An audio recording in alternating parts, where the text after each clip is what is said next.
रहीम अस्सलाम वालेकुम dear student, I am Kashif Sheikh. Chapter number 2 first year biology में आज हम लेक्चर नंबर 14 में डिस्कस करेंगे न्यूक्लिक एसिड्स को। बहुत ही इंपॉर्टेंट ये सवाल है, इसमें से ऑब्जेक्टिव शॉर्ट क्वेश्चन बहुत दफ़ा पेपर में पूछे जा चुके हैं। तो न्यूक्लिक एसिड क्या चीज़ है, क्योंकि इससे पहले हमने प्रोटीन, लिपिड्स और कार्बोहाइड्रेट को डिस्कस किया है, उसी से ही रिलेटेड कुछ बातें इसके अंदर पूछी जाएंगी। तो अब न्यूक्लिक एसिड होता क्या चीज़ है, ये किन चीज़ से मिलकर बना होता है, इसका नाम न्यूक्लिक एसिड क्यों रखा गया, पहले हम इसको डिस्कस कर लेते हैं। अब न्यूक्लिक एसिड क्या है, सिंपल सी बात है कि nucleic acids are polymers of nucleotides. अब nucleic acids are polymer, nucleic acid जिन छोटे छोटे यूनिट से मिलकर बने होते हैं उन्हें हम न्यूक्लियोटाइड्स कहते हैं। ये बात ज़हन में रखिएगा कि न्यूक्लिक एसिड जिन छोटे छोटे यूनिट से मिलकर बने होते हैं उन्हें हम न्यूक्लियोटाइड्स कहते हैं। जैसे आपने देखा कि प्रोटीन अमाइनो एसिड से मिलकर बने हुए हैं, कार्बोहाइड्रेट मोनोसेकेराइड से मिलकर बने हुए हैं, जो ट्राइग्लाइसराइड्स हैं जिसे हमने पढ़ा लिपिड्स के अंदर, वो फैटी एसिड और ग्लाइसरोल से मिलकर बने। तो बेसिकली ये स्मॉलेस्ट यूनिट मिलकर बड़ी यूनिट बना देते हैं। तो यहाँ पर जो स्मॉलेस्ट यूनिट है वो न्यूक्लियोटाइड है, इसको हम तफसील से अभी पढ़ेंगे, और वो मिलकर क्या बनाते हैं, न्यूक्लिक एसिड को बनाते हैं।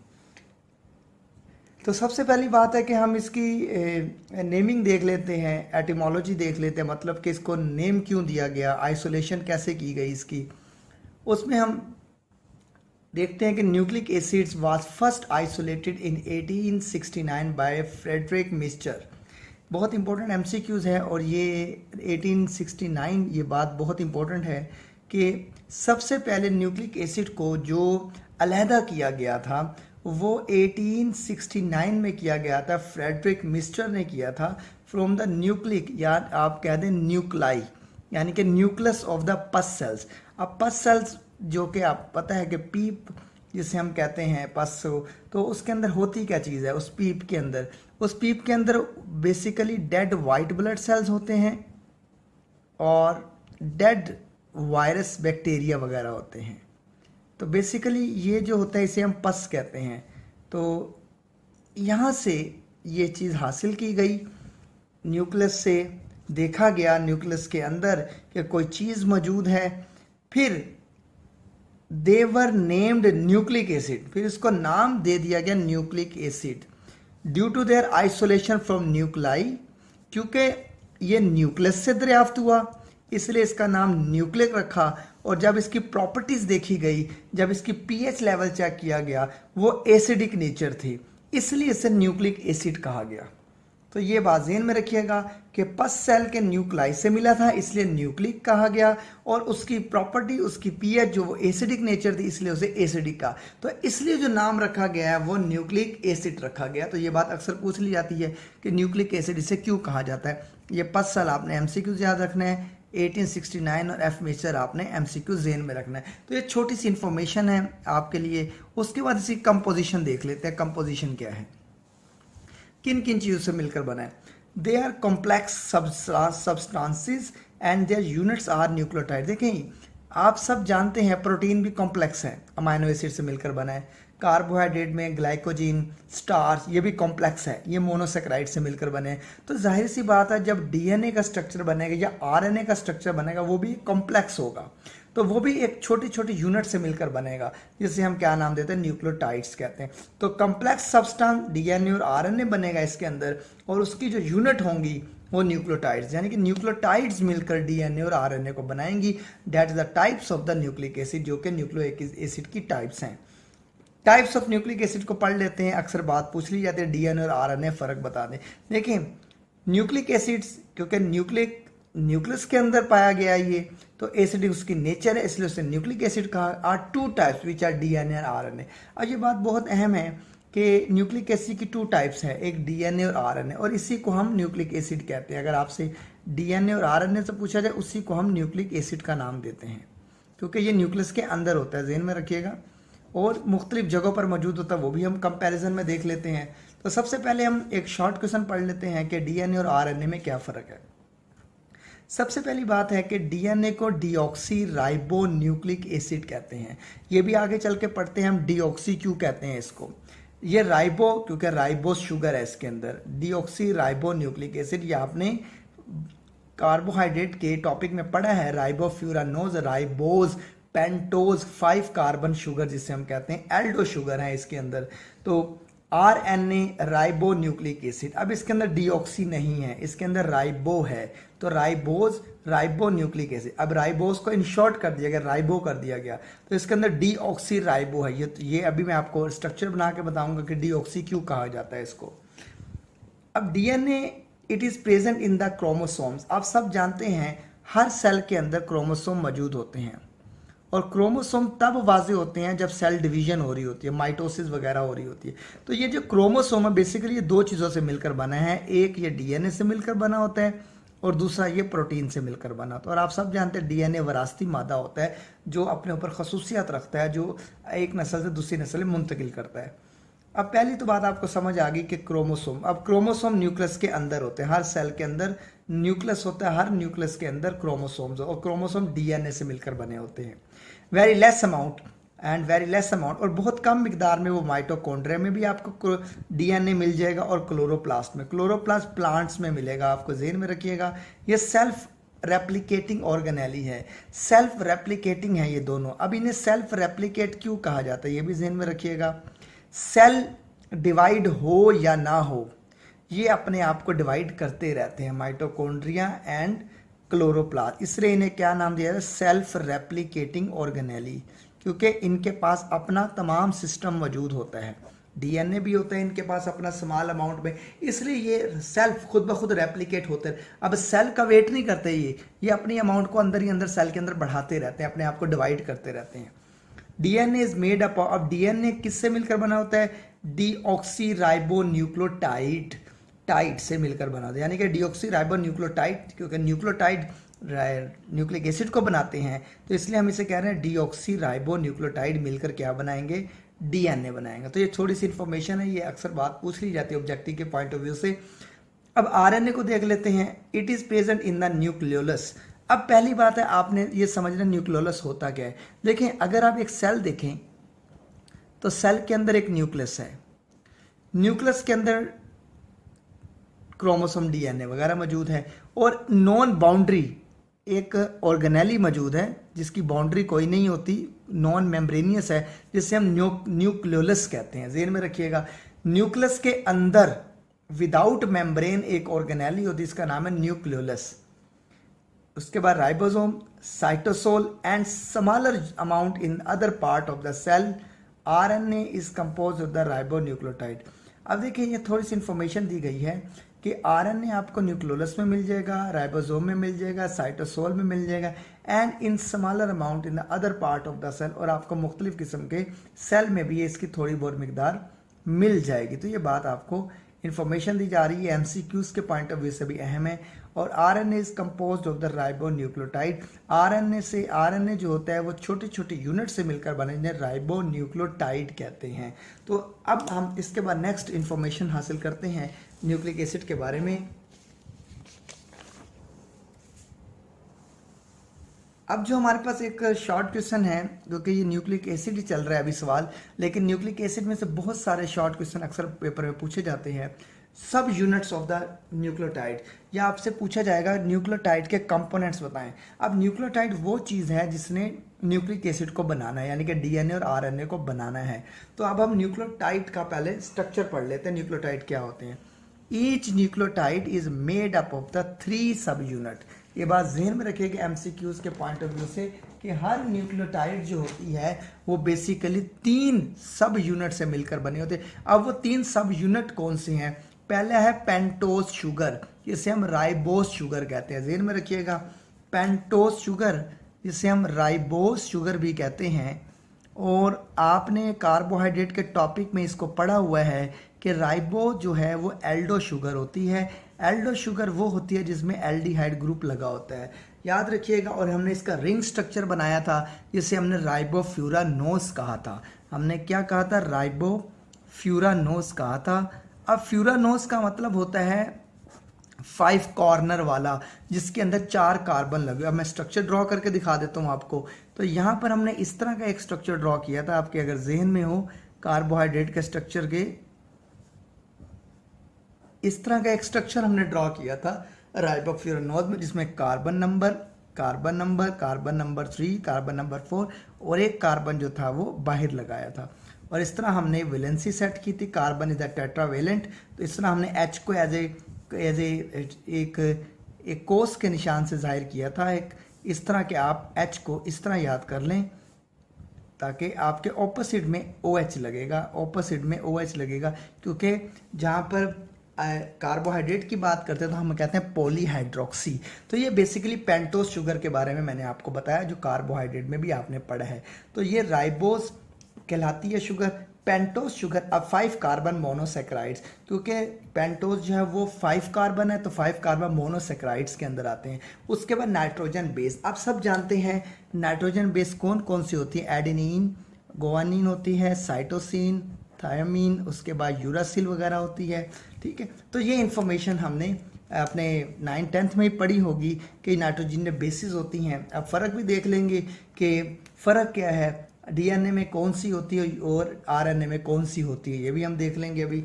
और लास्ट में होता है फॉस्फोरिक एसिड, H3PO4, ये चीज़ें होती हैं। बेसिकली ये चीज़ें क्यों हैं, बेसिकली ये जो क्रोमोसोम होता है ये डीएनए और प्रोटीन से मिलकर बना होता है। तो याद रखिएगा, जो इसके अंदर फास्फोरिक है उसके ऊपर जो निशान होता है वो नेगेटिव चार्ज का होता है, इसलिए जो नेगेटिव चार्ज होता है पॉजिटिव चीज़ को अट्रैक्ट करता है। इसलिए क्रोमोसोम के स्ट्रक्चर को ये मैग्नेट बना देता है, ये मजबूती प्रोवाइड करता है और इस तरह के स्ट्रक्चर एक डेवलप कर देता है, क्योंकि इसके ऊपर नेगेटिव चार्ज होता है और जो प्रोटीन होती है वो बेसिक अमाइनो एसिड से मिलकर बनी होती है। तो इसलिए जस्ट मैं आपको इन्फॉर्मेशन प्रोवाइड कर रहा हूँ कि आप अट्रैक्शन कैसे होती है, ये क्रोमोसोम बनता कैसे है, डीएनए और प्रोटीन बनती कैसे है। तो बेसिकली डीएनए के पास क्या चीज़ है आप सब जानते हैं, फास्फोरिक एसिड मौजूद है जो कि नेगेटिव चार्ज है, और प्रोटीन में बेसिक अमाइनो एसिड है जो कि पॉजिटिव चार्ज है। इसलिए ये अट्रैक्ट करते हैं एक दूसरे को, जिसकी वजह से एक स्ट्रक्चर बन जाता है जिसे हम क्रोमोसोम का नाम देते हैं। अब आप सब इसका स्ट्रक्चर जानते हैं अच्छे तरीके से। आप सबको पता है कि दरमियान में फास्फोरस आता है, एक तरफ पर ऑक्सीजन आता है, फिर OH आता है। ये हमने अभी जो हमारा लिपिड्स का टॉपिक गुजरा उसमें के अंदर भी हमने ये स्ट्रक्चर ड्रॉ किया था फास्फोरिक एसिड का। तो बेसिकली ये फास्फोरिक एसिड है। नाइट्रोजन बेस सिंगल रिंग वाली भी होती है, डबल रिंग वाली भी होती है, ये भी हम डिस्कस कर लेंगे। अब सबसे पहला कंपोनेंट, अब याद रखिएगा आपको मैंने जस्ट इन्फॉर्मेशन दी है कंपोनेंट्स के नाम अगर पूछे तो आपने ये 3 नाम बताने हैं उसके। अब अगर आपसे स्ट्रक्चर पूछे तो स्ट्रक्चर आपको मैं ड्रॉ करके दिखा देता हूँ। आपने स्ट्रक्चर कैसे ड्रॉ करना है इसका, तो ज़हन में रखिएगा हमने 3 कंपोनेंट्स इस स्ट्रक्चर के अंदर ड्रॉ करने हैं। तो 3 स्ट्रक्चर ड्रॉ करने के लिए हमें सबसे पहले राइबोफ्यूरानोज बनाना पड़ेगा, जिसे हम पेंटोज शुगर कहते हैं। तो उसके लिए हमने इस तरह का एक रिंग बना लिया 5 कॉर्नर वाला, और ये carbon number 1, carbon number 2, carbon number 3 और कार्बन नंबर 4 अटैच कर दिया। अब ये देखें, ये कार्बन नंबर 1 है, कार्बन नंबर 2, 3, 4, 5। याद रखिएगा जब हम न्यूक्लियोटाइड का स्ट्रक्चर बनाएंगे तो उसके फर्स्ट कार्बन पर, ये बात ज़हन में रखिएगा, फर्स्ट कार्बन में कोई भी नाइट्रोजन बेस लगेगी, जो adenine, guanine, cytosine, thymine, uracil, कोई भी एक 1 पोजीशन पर लगे। और 5 पोजीशन पर याद रखिएगा 5 पोजीशन पर जो है वो फॉस्फेट ग्रुप लगेगा। ये एक जनरल सा स्ट्रक्चर मैंने आपको बना के दिया है नाइट्रोजन बेस, और इसके बाद आप वैलेंसी पूरी कर लें इसकी, जो वैलेंसी यहाँ पे लगती है। तो ये जस्ट इन्फॉर्मेशन मैंने आपको प्रोवाइड कर दी है ये वाली, कि ये इसका स्ट्रक्चर होता है बेसिकली न्यूक्लियोटाइड का। देखिए आपको 3 चीज़ें नज़र आ रही हैं इसके अंदर, एक राइबोस शुगर नज़र आ रही है, एक नाइट्रोजन बेस नज़र आ रही है आपको, और तीसरा कंपोनेंट फॉस्फेट ग्रुप नज़र आ रहा है, तो फास्फोरिक एसिड कहते हैं जिसको। तो 3 कंपोनेंट जो अभी हमने पढ़े हैं, तो ये मैंने आपको स्ट्रक्चर भी ड्रॉ करके दिखा दिया इसका। इसके बाद यहाँ पर सबसे पहला हम स्ट्रक्चर जो है कंपोनेंट्स है न्यूक्लियोटाइड का वो डिस्कस कर लेते हैं, पेंटोज शुगर। देखिए अक्सर पेपर में पूछ ले जाता है कि राइबोज और डीऑक्सी राइबोज में फ़र्क बता दें, राइबोज और डीऑक्सी राइबोज में फ़र्क बता दें। ये हम डायग्राम से ही बनाकर फ़र्क बता सकते हैं। तो सबसे पहले हम ये पढ़ते हैं कि राइबोज क्या है। ये देखें पेंटोज के 2 टाइप्स है, ज़हन में रखिएगा। एक है राइबोज, ये 5 कार्बन वाले हैं, बस ज़हन में रखिएगा 5 कार्बन मोनोसेक्राइड्स हैं। ये एल्डो शुगर है, इसको राइबोफ्यूरानोज कहते हैं। तो तो it is present in the ribo, इसलिए यहाँ पर राइबो लिखा गया है, राइबो न्यूक्लियोटाइड्स। अब राइबो न्यूक्लियोटाइड मिलकर क्या बनाएंगे, आरएनए को बनाएंगे। अब राइबोस का स्ट्रक्चर ड्रॉ कर लेते हैं, वही स्ट्रक्चर है, ये आपके सामने है, ये आपके सामने एक स्ट्रक्चर है जिसे हम क्या नाम दे रहे हैं, ये राइबोस का स्ट्रक्चर है, deoxy ribose. It is present in the deoxy ribo nucleotide, ये आपको डीएनए में मिलेगा और राइबो न्यूक्लियोटाइड आपको आरएनए में मिलेंगी। अब दोनों में फ़र्क क्या है, पहला फ़र्क तो ये हो गया, ये आरएनए में मिलेगी, ये आपको डीएनए में मिलेगी। दूसरा फ़र्क क्या है, इन डीऑक्सी राइबोस, जो राइबोस डीएनए की है, डीऑक्सी, डी का मतलब रिमूव हो जाना, ख़त्म हो जाना, ऑक्सी ऑक्सीजन का, ऑक्सीजन का राइबोस के स्ट्रक्चर से निकल जाना, one oxygen is remove from the OH group at the carbon number 2, यानी कि कार्बन नंबर 2 पर, यानी कि जैसे ये कार्बन नंबर 1 है, ये carbon number 2, carbon number 3, carbon number 4, carbon number 5। अब इधर से ये जो OH है, इधर से जो ऑक्सीजन है वो रिमूव हो जाती है। इसका स्ट्रक्चर कैसे बनेगा, डीऑक्सी राइबोस का, ये राइबोस का है, डीऑक्सी राइबोस का मैं बना के दिखा देता हूँ आपको, सिंपल सा स्ट्रक्चर है डीऑक्सी राइबोस का।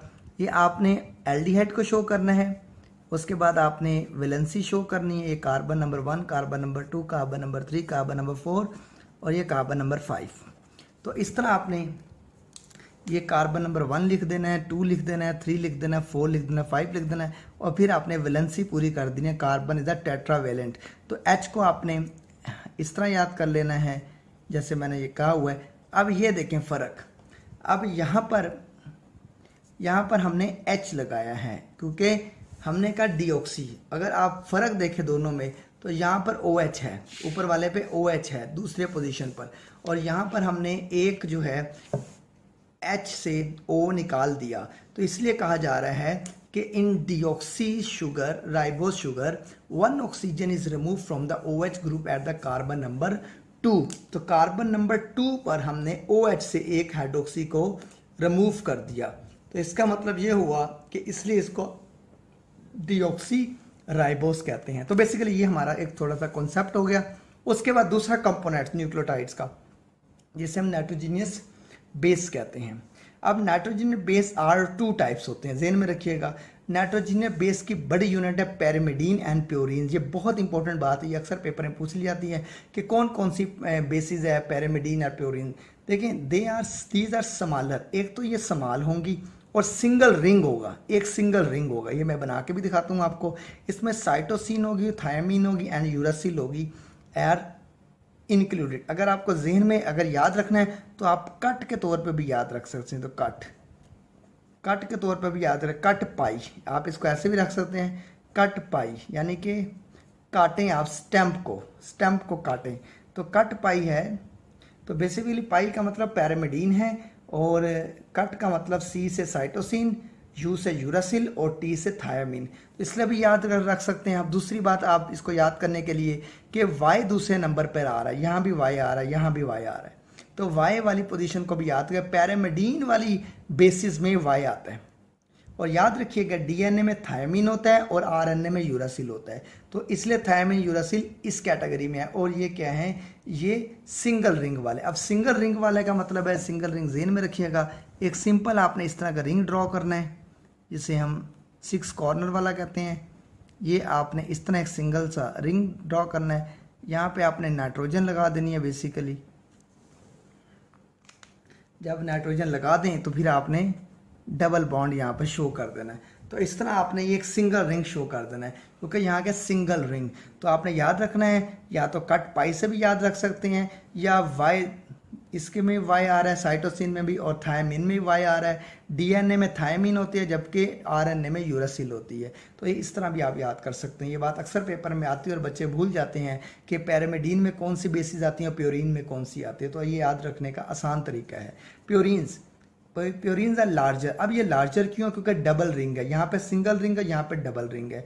अब ये डबल रिंग क्यों है यहाँ पर, क्योंकि इसके अंदर जो बेसिस है वो लार्जर हैं, एडिनिन है और गुआनिन इसके अंदर आती हैं बेसिकली। तो हम स्ट्रक्चर ड्रॉ कर देते हैं बेसिकली इनका। अब स्ट्रक्चर डबल रिंग शो करना है, डबल रिंग शो करने इसी तरह का एक रिंग बनाएंगे आप। पहले सिंपल सा आप इस तरह का एक रिंग बनाएंगे, ये आप नाइट्रोजन शो कर देंगे, यहाँ पर आप इसकी वैलेंसी पूरी कर देंगे क्योंकि हाँ बाकी जगह पे कार्बन लगा हुआ है, तो ये आपने वैलेंसी पूरी कर दी नाइट्रोजन लगाकर, दोनों यहाँ भी नाइट्रोजन लगा दिया आपने, वहाँ भी नाइट्रोजन लगा दिया। अब यहाँ पर आपने क्या किया, डबल रिंग के साथ एक आपने याद रखिएगा ये आपका डबल रिंग बन गया और ये आपका डबल बॉन्ड यहाँ पे बन गया।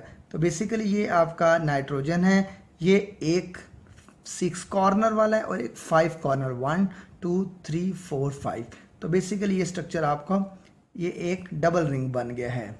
तो इस तरह ये सिंगल रिंग बना है और ये डबल रिंग बन गया। तो इससे वाज़ेह तौर पर नज़र आ रहा है। अगर आपको ये कंफ्यूज कर रही है एक चीज़ तो मैं इसको दोबारा ड्रॉ कर देता हूँ आपके लिए।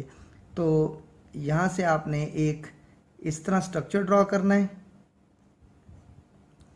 उसके बाद आपने नाइट्रोजन शो करना है, डबल बॉन्ड शो करना है, उसके बाद आपने यहाँ से इस तरह एक स्ट्रक्चर ड्रॉ करना है, यहाँ पे नाइट्रोजन लगानी है, यहाँ पर भी नाइट्रोजन लगानी है और यहाँ पे डबल बॉन्ड लगाना है। तो इस तरह ये एक कॉर्नर 6 कॉर्नर और एक 5 कॉर्नर, इसलिए डबल रिंग बन गया।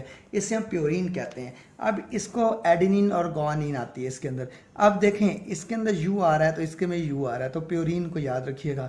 एडेनिन और गुआनिन जो होते हैं वो प्योरीन्स के अंदर आते हैं। ये पेपर में अक्सर MCQs में पूछ ली जाती है बात कि इनमें से कौन सी बेसिस पैरामिडीन की नहीं है। जैसे ये तीनों ऐड करके चौथी आपको ऑप्शन एडेनिन या गुआनिन की दी जाए। अब याद रखिए यू इसके अंदर है, यू इसके अंदर भी आ रहा है, तो इस तरह आपका जहन में रहेगा। वाई इसके अंदर आ रहा है, वाई के अंदर, ये दोनों वाई के अंदर आ रही है, तो इसी कैटेगरी में हम याद कर लेंगे। अब तीसरा कंपोनेंट्स है हमारे पास न्यूक्लियोटाइड्स का। अभी हम कंपोनेंट्स ऑफ द न्यूक्लियोटाइड पढ़ रहे हैं जिसे हम कहते हैं phosphoric acid. Phosphoric acid H3PO4 होता है। अभी मैंने स्ट्रक्चर भी आपको ड्रॉ करके दिखाया। इट डेवलप एस्ट्रल लिंकेज, ये बेसिकली एक एस्ट्रल लिंकेज बनाएगा जिसे कहते हैं POC। अब ये याद रखिएगा बात कि जब आपने POC बता दिया इसका मतलब फास्फोरस का ऑक्सीजन और कार्बन, ये POC बॉन्ड बनेगा, इसे एस्टर बॉन्ड कहते हैं। जैसे आपने ग्लाइकोसिडिक बॉन्ड पढ़ा, पेप्टाइड बॉन्ड पढ़ा, एस्टर बॉन्ड पढ़ा, और अब आप जो बॉन्ड पढ़ रहे हैं वो है di phosphodiester bond. Phosphodiester bond आपने पढ़ना है अब, जो आगे हम अभी डिस्कस करने लगे हैं। तो याद रखिएगा, तो यहाँ पे लिखा it develop astral linkage with OH group of the pentose sugar. जो OH ग्रुप है पेंटोज शुगर के अंदर, राइबोज शुगर के अंदर, ये फास्फोरस उसके साथ अटैच होगा और क्या बनाएगा, फॉस्फोडेस्टर बॉन्ड बनाएगा। अब बॉन्ड भी अभी हम बना लेंगे, आपको समझा भी दूंगा मैं। अब ये बहुत इंपॉर्टेंट एक शॉर्ट क्वेश्चन है, इसको मैंने सेपरेट करके भी अभी मैं आपको पढ़ाऊंगा। Structure of the nucleoside and nucleotide. Nucleotide और न्यूक्लियोसाइड का स्ट्रक्चर क्या होता है ये हम पढ़ लेते हैं। The compound form by the combination of base and the pentose sugar. अब देखें आपने एक बात ज़हन में रखना है, इसमें साइड आ रहा है न्यूक्लियोसाइड, इसमें न्यूक्लियोटाइड आ रहा है, दोनों में फ़र्क, एक में साइड है एक में टाइड है। अब न्यूक्लियोसाइड ऐसा स्ट्रक्चर है जिसके अंदर दो चीज़ें होंगी, एक नाइट्रोजन बेस होगी और दूसरी चीज़ पेंटोज शुगर यानी कि राइबोज शुगर हो, ये दो चीज़ें होंगी, यानी कि इसके अंदर फॉस्फेट ग्रुप नहीं होगा। अब अगर हम न्यूक्लियोटाइड की बात करें तो न्यूक्लियोटाइड में nucleoside and the phosphoric acid. अब देखिए न्यूक्लियोसाइड किसे कहते हैं, जिसमें पेंटोज शुगर होती है और नाइट्रोजन बेस होती है। तो पेंटोज शुगर और राइबोज शुगर के साथ तीसरी चीज फास्फोरिक एसिड भी आ जाए, उसे हम क्या नाम देते हैं, न्यूक्लियोटाइड कहते हैं। ये बात ज़हन में रखिएगा। अभी मैं इसको सेपरेटली भी आपको ये स्ट्रक्चर भी बनाकर और इसको क्वेश्चन को सेपरेट करके ही पढ़ाऊंगा कि न्यूक्लियोटाइड और न्यूक्लियोसाइड में क्या फ़र्क होता है। तो अब हम इसका बेसिकली अब स्ट्रक्चर ड्रॉ करते हैं, DNA RNA बनता कैसे है। DNA और RNA बेसिकली एक बॉन्ड के जरिए बनता है जिसे कहते हैं फॉस्फोडाइएस्टर लिंकेज। अब ये बहुत अहम टॉपिक है। अब इसके स्ट्रक्चर को कैसे ड्रॉ करना है ये आपने समझना है, क्योंकि इसके स्ट्रक्चर को समझना थोड़ा सा मुश्किल है। अगर आप इसको अच्छे तरीके से समझ लेंगे तो आपको याद हो जाएगा। इन अ टिपिकल न्यूक्लियोटाइड, अगर हम एक न्यूक्लियोटाइड को देखें जिसके अंदर DNA, जिसके अंदर राइबोज शुगर है, जिसके अंदर फास्फोरिक एसिड है और जिसके अंदर न्यूक्लियो नाइट्रोजन बेस। अब नाइट्रोजन बेस कोई भी हो सकती है, adenine, guanine, cytosine, thiamine, uracil, कोई भी हो सकती है। तो तीन चीजें जहां पर होंगी उसे हम न्यूक्लियोटाइड कहेंगे। The nitrogen base is attach to the position of the pentose sugar 1। अब ये बात बहुत इंपॉर्टेंट है, पेंटोज शुगर की कार्बन नंबर 1 पर नाइट्रोजन बेस अटैच होगी। ये बात आपने ज़हन में रखनी है कि न्यूक्लियोटाइड के स्ट्रक्चर में जब भी हम बनाएंगे नाइट्रोजन बेस कार्बन नंबर 1 पर लगी होगी पेंटोज शुगर के। ये बात आपको याद होनी चाहिए एमसीक्यूज के पॉइंट ऑफ व्यू से। While phosphoric acid is attach to the carbon at position 3, देखें एक न्यूक्लियोटाइड के वो कार्बन के पोजीशन 3 पर अटैच होगा फॉस्फोरिक एसिड, और दूसरे पेंटोज शुगर के वो फ्रंट पर 5वें कार्बन पर अटैच होगा। अब आप कहेंगे 3 और 5 का क्या यहाँ पर रोल है, तो आप याद रखें जब भी आप डीएनए का स्ट्रक्चर बनाते हैं तो वो कोई 5 से 3 और 3 से 5 जाता है। जैसे मैं आपको एक थोड़ा सा एग्जांपल दे दूं, जैसे आप डीएनए का स्ट्रक्चर ऐसे ड्रॉ करते हैं तो बेसिकली आप देखते हैं कि एक स्टैंड जो होता है वो 3 से शुरू होता है और वो 5 तक जाता है, और दूसरा जो है वो 3 से स्टार्ट होता है और 5 तक जाता है। यानी कि ये कार्बन नंबर बताया जा रहा है, कार्बन नंबर 3, कार्बन नंबर 5, ये शो किया जा रहा है।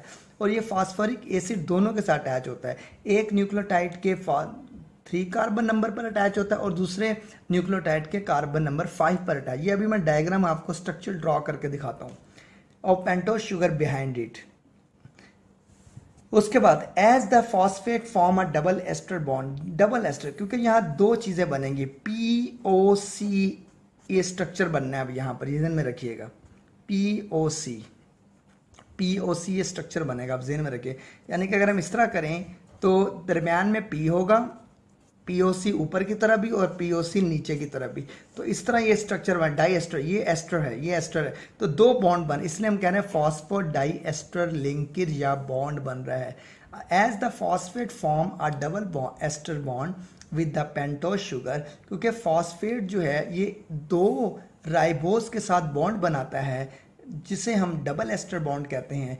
Linkage is known as the phosphodiester linkage कहते हैं, तो इसलिए हम फॉस्फोडेस्टर लिंकेज कहते हैं। अब इस पूरे पैराग्राफ को मैं आपको डायग्राम बनाकर समझाने लगा हूँ। इस पैराग्राफ को और डायग्राम को आपने अच्छे तरीके से समझना है। जैसे कि हमने प्रीवियस लेक्चर्स में बॉन्डिंग की है, जैसे मोनोसेक्राइड आपस में मिलते हैं, मोनोसेक्राइड के साथ तो ग्लाइकोसिडिक बॉन्ड बनता है, सुक्रोज बन जाता है। जैसे अमाइनो एसिड्स के साथ मिलते हैं तो पेप्टाइड बॉन्ड बन जाता है। अब यहाँ पर न्यूक्लियोटाइड और न्यूक्लियोटाइड आपस में मिलेंगे तो बॉन्ड कौन सा बनेगा, फॉस्फोडाइएस्टर बॉन्ड बनेगा। तो अब हम इस स्ट्रक्चर को ड्रॉ करते हैं। तो सबसे पहले आपने याद रखना है, आपने दो न्यूक्लियोटाइड्स बनानी है। अब न्यूक्लियोटाइड में 3 चीज़ें होती हैं, हमने पढ़ी हैं। Number 1 ribose sugar, number 2 nitrogen base और नंबर 3 फॉस्फेट ग्रुप। अब ये 3 चीज़ें हमने बनानी है पहले। तो सबसे पहले हम एक स्ट्रक्चर ड्रॉ करते हैं। तो न्यूक्लियोटाइड्स के लिए सबसे पहले हमने एक राइबोस का स्ट्रक्चर ड्रॉ किया। राइबोस का स्ट्रक्चर ड्रॉ करने के बाद हमने इसकी कार्बन की वैलेंसी को शो किया, टोटल कार्बन को शो किया। यहाँ पर ये आपके राइबोस का स्ट्रक्चर बन गया और वैलेंसी पूरी कर दें। और मैंने आपको कहा H को आपने याद रखना है कि आपने एक आपने ऐसे U की शेप में याद रखना है। और यहाँ पर ये कार्बन नंबर 1 है, ये carbon number 2, carbon number 3, carbon number 4, carbon number 5। अब ये 5 कार्बन है। अब ज़हन में रखिएगा, हमने अभी पढ़ा था जब हम न्यूक्लियोटाइड का स्ट्रक्चर, तो कार्बन नंबर 1 पर क्या लगेगा, नाइट्रोजन बेस लगेगी। अब नाइट्रोजन बेस हमने एज ए सैंपल लेना है, तो कोई भी आप नाइट्रोजन बेस लगा दें। सिंगल रिंग वाली लगानी है, सिंगल रिंग वाली लगा दें, डबल रिंग वाली लगानी है, डबल रिंग वाली बना लें। तो क्योंकि अभी हम कोई स्ट्रक्चर नहीं ड्रॉ कर रहे, तो जस्ट ऐसे आपने शो कर देना है। तो यहाँ लिख देना है नाइट्रोजन बेस, ये कोई भी हो सकती है, एडेनिन, गुआनिन, साइटोसिन, थायमिन, कोई भी हो सकती है। डबल रिंग वाली या सिंगल रिंग वाली आप बना सकते हैं एज ए सैंपल के तौर पर। अब ये कार्बन नंबर 5 है, ज़हन में रखिएगा। अब कार्बन नंबर 5 पर क्या लगेगा, फॉस्फेट ग्रुप लगेगा। अब फॉस्फेट ग्रुप आप सब जानते हैं, फॉस्फेट ग्रुप के लिए आपको यहाँ से इसको ऐसे करना होगा और इधर आपको OH लगाना होगा और यहाँ पर आपको दरमियान में फास्फोरस और ऑक्सीजन, OH और OH। तो ये बेसिकली एक न्यूक्लियोटाइड का स्ट्रक्चर बना है, जो मैंने अभी आपको प्रीवियस लेक्चर में, प्रीवियस टॉपिक में ड्रॉ करके भी दिखाया था। ये वाला, ये न्यूक्लियोटाइड है, ये न्यूक्लियोटाइड का अब मैंने इसे ओपन कर दिया। इसे ओपन करके मैंने कैसे लिख दिया, ऐसे लिख दिया। तो ये आपके सामने अब क्या है, एक न्यूक्लियोटाइड है। अब बॉन्डिंग देखे कैसे हो रही है। अब आपने बॉन्डिंग बेसिकली देखनी है, एक न्यूक्लियोटाइड की दूसरे न्यूक्लियोटाइड के साथ बॉन्डिंग होने जा रही है, वो आपने अब गौर करना है इस बात पर। और ये हमारी आखिरी बात है। इसके बाद हम एक स्ट्रक्चर और बनाएंगे और इस तरह हमारा ये टॉपिक ख़त्म हो जाएगा। अब यहाँ पर देखें, यहाँ पर कार्बन नंबर 5 की राइबोस के साथ अटैच है फॉस्फेट ग्रुप। अब ऊपर वाले न्यूक्लियोटाइड के कार्बन नंबर 3 पर अटैच होगा। अब आपने एक और स्ट्रक्चर ड्रॉ करना है। इस तरह आपने एक स्ट्रक्चर ड्रॉ करना है जिसको हम कहते हैं राइबोस का स्ट्रक्चर। एक और ड्रॉ करना है आपने। ये एक राइबोस का स्ट्रक्चर ड्रॉ हो गया। कार्बन नंबर 1 पर आपने उसी तरह रिपीट करना है सारा टॉपिक आपने दोबारा, ये वाला नीचे वाला टॉपिक आपने दोबारा रिपीट करना है ऊपर। तो अब आपके सामने देखें यहाँ पर CH2OH, तो यहाँ पर आप उसी तरह फॉस्फेट ग्रुप लगा, ओपन ना करें आप, इसको सिंपल ऊपर ऐसे दिखा दें। अब इसके बाद यहाँ पर वैलेंसी पूरी कर दें आप, ये वैलेंसी है, यहाँ पे वैलेंसी कर दें पूरी। अब यहाँ पर देखें, यहाँ पर OH, यहाँ पर H, यहाँ पर H, यहाँ पर H, यहाँ पर H और यहाँ पर OH। अब आपके सामने देखें, ये एक फॉस्फेट ग्रुप है, ये एक न्यूक्लियोटाइड है, ये एक न्यूक्लियोटाइड है। तो दरमियान में हम लगा देते हैं प्लस का साइन कि दो न्यूक्लियोटाइड है। अब बॉन्ड बनने जा रहे हैं इन दरमियान। तो बॉन्ड कौन बनाएगा? फॉस्फेट इसके साथ भी जुड़ेगा, फॉस्फेट इसके साथ भी जुड़ेगा। अब वो कैसे जुड़ेगा देखें। अब यहाँ से देखें, आपका वाटर का मॉलिक्यूल रिमूव हो रहा है। वाटर का मॉलिक्यूल, ये देखें, ये वाटर का मॉलिक्यूल एक रिमूव हो गया यहाँ से, और यहाँ से अगर आप देखें कि एक वाटर का मॉलिक्यूल आपको यहाँ से रिमूव होता दिखाई दे रहा है। दो वाटर के मॉलिक्यूल यहाँ से आपको रिमूव होते हुए नजर आ रहे हैं। ये एक न्यूक्लियोटाइड का स्ट्रक्चर है, ये दूसरे न्यूक्लियोटाइड का है। दो न्यूक्लियोटाइड आपके सामने दिखाए गए हैं, जिसमें जो बॉन्डिंग होने जा रही है फॉस्फेट एस्टर की बॉन्डिंग होने जा रही है, जिसमें फॉस्फेट इसके साथ भी जुड़ेगा, फॉस्फेट इसके साथ भी जुड़ेगा। फॉस्फेट एक राइबोस के 5वीं पोजीशन पे जुड़ेगा और एक राइबोस की 3rd पोजीशन पे जुड़ेगा। अभी हमने थ्योरी में ही पढ़ा। अब हम इसका ड्रॉ कर लेते हैं बॉन्डिंग। मैंने आपको कहा था POC ऊपर भी होना चाहिए और POC नीचे भी होना चाहिए, यानी कि ये बॉन्डिंग होनी चाहिए POC। तो इसलिए हम पहले स्ट्रक्चर को दोबारा इसी को यहाँ पे कॉपी कर देंगे दोबारा। तो उसके लिए कॉपी करने के लिए हमें दोबारा वही स्ट्रक्चर ड्रॉ करना पड़ेगा पहले।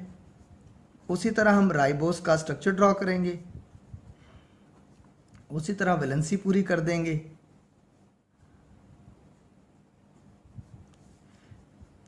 पोजीशन नंबर 1 पर हम नाइट्रोजन बेस लगा देंगे।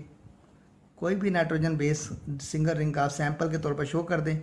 वैलेंसी शो कर देंगे आप, ये वैलेंसी आपने शो कर दी, ये राइबोस का स्ट्रक्चर बन गया। अब यहाँ से OH गायब हो गया, तो यहाँ पर आप CH2 लगाएंगे सिर्फ, क्योंकि आपका OH यहाँ से चला गया, आपका फॉस्फेट से H चला गया।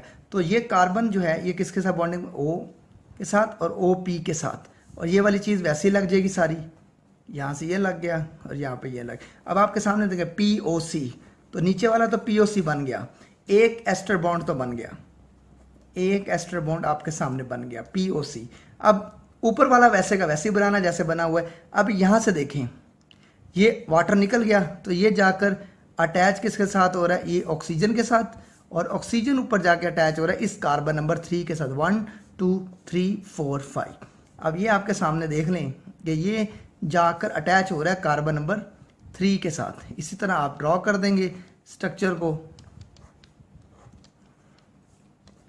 ये आपके सामने, और ये PO4 वही स्ट्रक्चर है सारे के सारा, कोई भी चेंज नहीं हुआ बिल्कुल। हमने सिर्फ बॉन्डिंग दिखाई है basically.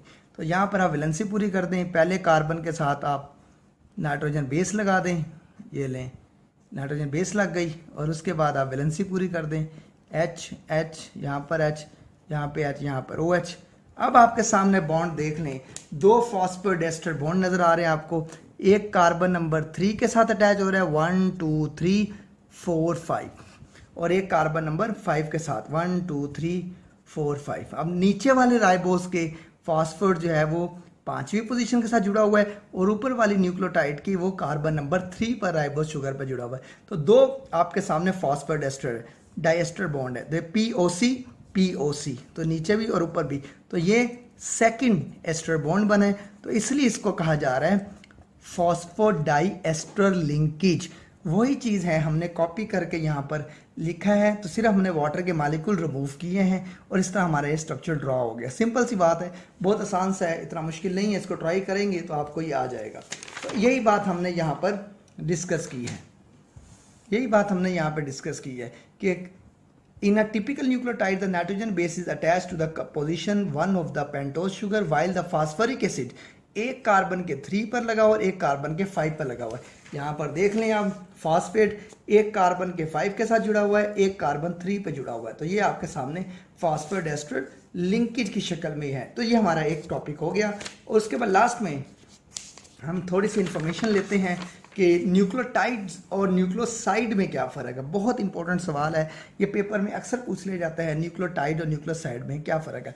Nucleotide is the made up of the nitrogen base, pentose sugar and the phosphate group. अब ये 3 चीज़ें हैं, number 1 nitrogen base, number 2 pentose sugar, number 3 phosphate group. जिसमें ये तीनों चीज़ें होंगी उसे न्यूक्लियोटाइड कहते हैं। Nucleoside is made of the nitrogen base and pentose sugar. अब इसके अंदर ये 2 चीज़ें हैं, एक नाइट्रोजन बेस और एक पेंटोज शुगर है। इसके अंदर 3 चीज़ें। अगर आप इसका स्ट्रक्चर ड्रॉ करना चाहें तो स्ट्रक्चर भी ड्रॉ कर सकते हैं। सिंपल सा स्ट्रक्चर है, वही जो मैंने आपको अभी बताया। तो सिंपल आप उसी तरह राइबोज बना देंगे, उसी तरह आप नाइट्रोजन पहली पोजीशन पर लगा देंगे नाइट्रोजन बेस, और उसी तरह आप 5वीं पोजीशन पर फॉस्फेट ग्रुप लगा देंगे। अब देख लें, ये आपके सामने तीनों चीज़ें यहाँ पर मौजूद है। यहाँ पर फॉस्फेट ग्रुप भी मौजूद है, यहाँ पर आप वैलेंसी पूरी कर दें। ये मैंने अभी आपको पीछे भी बना के दिखाया है, ये देखें कार्बन नंबर 1 पे लगा हुआ है। तो ये बेसिकली क्या है, तीनों चीज़ें आपको नज़र आ रही हैं। लेकिन जब इसका स्ट्रक्चर ड्रॉ करेंगे न्यूक्लियोसाइड का, तो सिंपल स्ट्रक्चर है, ये देखें सिंपल स्ट्रक्चर है, कार्बन कार्बन नंबर और ये कार्बन नंबर। ये वैलेंसी आप पूरी करना चाहें तो कर सकते हैं। अगर आप नमूने के तौर पर बनाना चाहें तो ये कार्बन लगाने की आपको डायरेक्ट आप हट बनाकर आप ये तीनों चीज़ें दिखा सकते हैं। तो यहाँ पर आप देखें कार्बन नंबर 1 पर फॉस्फेट ग्रुप नाइट्रोजन बेस लगी हुई। देखें यहाँ पर 2 चीज़ें अटैच हैं, राइबोस के साथ नाइट्रोजन, 2 चीज़ें, नाइट्रोजन और बेस और राइबोस। लेकिन यहाँ पर 3 चीज़ें हैं, नाइट्रोजन बेस भी मौजूद है, राइबोस शुगर भी मौजूद है और फॉस्फेट ग्रुप भी मौजूद है। तो बेसिकली ये बहुत आसान सी बात है, ये स्ट्रक्चर आप बना भी सकते हैं, साथ दिखा भी सकते हैं। उसके बाद देखें, उसके बाद it is the base unit block of the nucleic. ये डीएनए और आरएनए को बनाने के काम आती हैं। It is not a base unit of the block of the nucleic acid, यानी कि ये न्यूक्लियोसाइड जो है बेसिकली ये डीएनए आरएनए को नहीं बनाती। डीएनए आरएनए को बनाने के लिए न्यूक्लिक एसिड चाहिए होता है, जिससे हम न्यूक्लियोटाइड डीएनए और आरएनए को कहते हैं। एग्जाम्पल एटीपी, क्योंकि आप देखें इसके अंदर एडिनोसिन ट्राइफॉस्फेट फॉस्फेट आ रहा है, तो इसको न्यूक्लियोसाइड की एग्जाम्पल एडिनोसिन देखें फॉस्फेट नहीं लगा हुआ, यहाँ पे एडिनोसिन ट्राइफॉस्फेट फॉस्फेट लगा हुआ है, adenosine diphosphate, adenosine monophosphate, guanosine triphosphate. तो इस तरह यानी कि नाम दिए गए हैं। जिसके साथ फॉस्फेट लगा हुआ है, सिंगल लगाओ, डबल लगाओ, ट्रिपल लगाओ, तो वो न्यूक्लियोटाइड में आता है। तो जिसके साथ फॉस्फेरिक एसिड ना लगाओ वो न्यूक्लियोसाइड के अंदर आता है। तो ये बेसिकली फ़र्क आ जाता है न्यूक्लियोसाइड और न्यूक्लियोटाइड के अंदर। पेपर में अक्सर बात पूछ भी ली जाती है कि न्यूक्लियोटाइड और न्यूक्लियोसाइड में फ़र्क बता दें। तो इस तरह मैंने आपको स्ट्रक्चर भी बना के दिखा दिए और कंपोनेंट्स भी बता दिए। जैसे आपसे सवाल पूछा जाए वैसे ही आप जवाब दें। अगर आपसे स्ट्रक्चर पूछा जाता है तो आप सिंपल सा स्ट्रक्चर जो मैंने आपको पहले ही बना के दिखाया हुआ है वो ड्रॉ करके दिखा दें। जैसे कि ये मैंने आपको न्यूक्लियोटाइड का स्ट्रक्चर ड्रॉ करके दिखाया हो पहले, आप इसको रिमूव कर दें, ये दें, तो ये बन जाता है न्यूक्लियोसाइड। अगर आप फॉस्फेट को शो कर दें तो ये बन जाता है न्यूक्लियोटाइड। तो तीनों चीज़ें यहाँ पर मौजूद है। अगर आपसे कहें न्यूक्लियोटाइड का स्ट्रक्चर ड्रॉ करें तब अब ये स्ट्रक्चर ड्रॉ करेंगे। फिर अगर आपसे कहा जाए कि न्यूक्लियोटाइड के कंपोनेंट्स के नाम लिखें तब 3 कंपोनेंट्स के आप नाम लिखेंगे, सिर्फ डायग्राम नहीं शो करें। और अगर आपसे पूछा जाए कि नाइट्रोजन बेस कौन से कार्बन पे लगी, 1 पे लगी होती है और फॉस्फेट ग्रुप 5वें कार्बन पे लगा होता है। ये बात ज़हन में रखिएगा, ये बहुत अहम बात है जो मैं आपको बता रहा हूँ। उसके बाद एटीपी, आखिरी बात इस टॉपिक की, एटीपी क्या चीज़ होती है। देखें एटीपी को हम कहते हैं एडिनोसिन ट्राइफॉस्फेट। तो फॉस्फेट आ गया इसके अंदर, तो इसलिए न्यूक्लियोटाइड है। It is a very important nucleotide. It is used as a energy currency of the cell, और ये energy currency of the cell के तौर पर इस्तेमाल होती है। अब ये आपको एक छोटा सा कंपोनेंट्स ऑफ द एटीपी बताया गया है। आपकी बुक में एक डायग्राम बनाई गई है जिसके अंदर आपको एक एडेनिन दिखाया गया है इस तरह, क्योंकि एडेनिन एक नाइट्रोजनल बेस है, इस तरह दिखाया गया है। उसके साथ आपको राइबोस शुगर दिखाई गई है,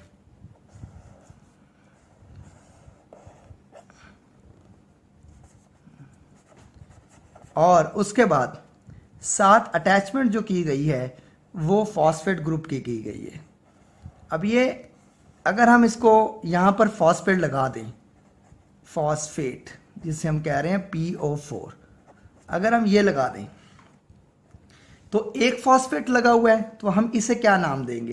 तो हम यहाँ से लेकर यहाँ तक को नाम देंगे एडिनोसिन मोनोफॉस्फेट। जेहन में रखिए क्या नाम देंगे? एडिनोसिन मोनोफॉस्फेट, क्योंकि एक फॉस्फेट लगा हुआ है। अगर हम इसके साथ दूसरा फॉस्फेट अटैच कर दें, PO4 भी लिख सकते हैं, फॉस्फेट भी लिख सकते हैं आप। तो अगर फॉस्फेट अटैच करते हैं, अब यहाँ पर दो फॉस्फेट लगे हुए हैं, तो यहाँ पर हम इसको कहेंगे एडिनोसिन डाइफॉस्फेट। एडिनोसिन डाइफॉस्फेट आप इन शॉर्ट भी लिख सकते हैं, पूरा भी लिख सकते हैं, एडिनोसिन डाइफॉस्फेट। अगर हम इसको यूं इस तरह शो कर दें, तीसरा फॉस्फेट भी लगा दें, तो अब हमारे पास 3 फॉस्फेट लग गए, तो इसे कहते हैं एडिनोसिन ट्राइफॉस्फेट। तो एडिनोसिन ट्राइफॉस्फेट, तो यहाँ पर आप स्ट्रक्चर इस तरह ड्रॉ कर दें, एडिनोसिन, ये लें एडिनोसिन ट्राइफॉस्फेट, ATP, 3 फॉस्फेट, 1 2 3। और ये जो आपको बॉन्ड नजर आ रहे हैं ये हाई एनर्जी बॉन्ड है, ज़हन में रखिएगा, हाई एनर्जी बॉन्ड। हमारी बॉडी में जो भी एनर्जी यूज होती है वो ATP की फॉर्म में यूज होती है। ओके, अब हमारे पास आखिरी बात है जिसे हम कहते हैं ATP का स्ट्रक्चर, जो आपकी बुक में दिया गया है। बहुत ही अहम सा स्ट्रक्चर आपकी बुक में दिया हुआ है, उसको हम सिंपली ड्रॉ कर लेते हैं और सवाल हमारा आज का ख़त्म हो जाएगा। अक्सर पेपर में पूछ लिया जाता है कि ATP का स्ट्रक्चर ड्रॉ कर दें, उसी तरह आपने ATP में तीनों चीज़ें शो करनी है कि, और ये हमारा आखिरी बात है इस टॉपिक की। उसके बाद सबसे पहले हम राइबोस शुगर बनाएंगे। राइबोस शुगर के लिए हमने कार्बन को शो किया है, ये कार्बन को शो कर दिया हमने। अब ये हमारे पास ये कार्बन नंबर 5 है, ये ज़हन में रखिएगा। कार्बन नंबर 1 यहाँ पर है, carbon number 2, carbon number 3, carbon number 4 और कार्बन नंबर 5। कार्बन नंबर 5 इसे हम कहते हैं कार्बन नंबर 5। तो ये कार्बन नंबर 5 हो गया, 1 2 3 4 5। अब याद रखिएगा ये कहा गया कि 1 पर नाइट्रोजन बेस लगेगी, तो 1 पर हम नाइट्रोजन बेस लगाते हैं पहले, और नाइट्रोजन बेस एडेनिन है, क्योंकि इसे कहते हैं एडिनोसिन ट्राइफॉस्फेट। कार्बन नंबर 1 पर नाइट्रोजन बेस अटैच कर देंगे, तो कार्बन नंबर 1 पर हमने एडेनिन अटैच कर, एडेनिन डबल रिंग वाली होती है, तो एक हमने 5 कॉर्नर बनाना और एक हमने 6 कॉर्नर बनाना है। तो सबसे पहले हम एक स्ट्रक्चर को ड्रॉ करेंगे कि यहाँ पर हम लगाएंगे नाइट्रोजन, इसके बाद हम यहाँ पे लगाएंगे CH, उसके बाद हम यहाँ पे लगाएंगे N, उसके बाद हम स्ट्रक्चर इसको कार्बन के साथ अटैच करेंगे, इसको भी हम यहाँ से कार्बन के साथ अटैच करेंगे, और इस तरह हमारे पास एक 5 कॉर्नर वाला ये रिंग बन गया हमारे पास। इस तरह एक 6 कॉर्नर वाला बना लेंगे, तो उसके लिए हमें एक कार्बन यहाँ पर NH2 यहाँ पे लगाएंगे, ये एडेनिन का हम डायग्राम ड्रॉ कर रहे हैं। तो इसके बाद एक डबल बॉन्ड बनेगा, N लगेगा, उसके बाद कार्बन लगेगा हाइड्रोजन के साथ, और उसके बाद नाइट्रोजन अटैच। इस तरह ही हमारे पास एक एडेनिन का स्ट्रक्चर ड्रॉ हो जाएगा, और ये हमारे पास एक डबल रिंग बन गया है एक एडेनिन का। और बेसिकली अब हम लास्ट में फॉस्फेट ग्रुप अटैच कर देते हैं, और फॉस्फेट ग्रुप को आपने अटैच करना है, ये फॉस्फेट ग्रुप अटैच हो रहा है बेसिकली। तो इसमें आपको ज़हन में रखना है, ये बहुत अहम बात है, अक्सर पेपर में पूछ ली जाती है। यहाँ पर आपने O के साथ जो हाई एनर्जी बॉन्ड, जो एनर्जी रिच बॉन्ड कहते हैं, इसको आपने ये ऐसे स्टाइल में लिखना है जिससे शो हो कि ये हाई एनर्जी बॉन्ड है।